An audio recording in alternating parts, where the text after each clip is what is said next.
The head of the CIA has made a rare and high-stakes visit to Cuba as the island faces one of its worst economic crises in decades. CIA Director John Ratcliffe arrived in Havana carrying a message from the US President Donald Trump.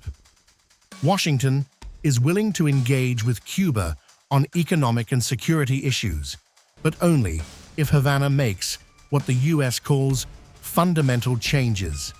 The visit comes as Cuba reels under severe fuel shortages, nationwide blackouts, and growing public anger.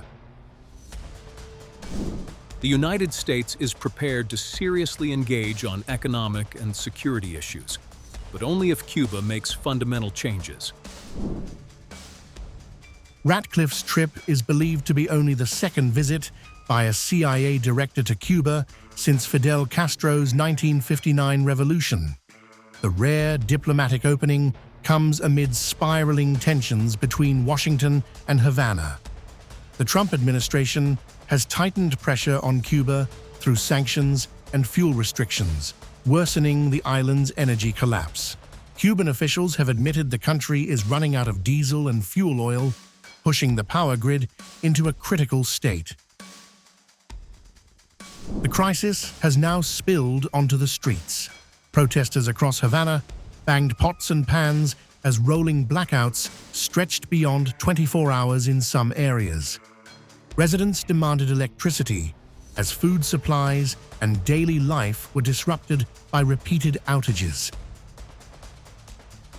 Despite the tensions, Cuban officials say both sides discussed possible law enforcement and security cooperation.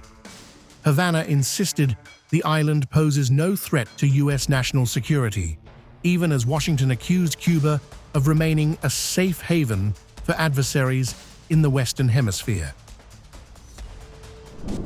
Both sides underscored their interest in developing bilateral cooperation between law enforcement agencies.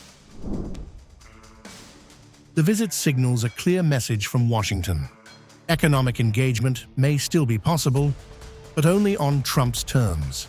As Cuba battles fuel shortages, blackouts, and unrest, the CIA chief's Havana mission could mark a critical moment in the future of US-Cuba relations.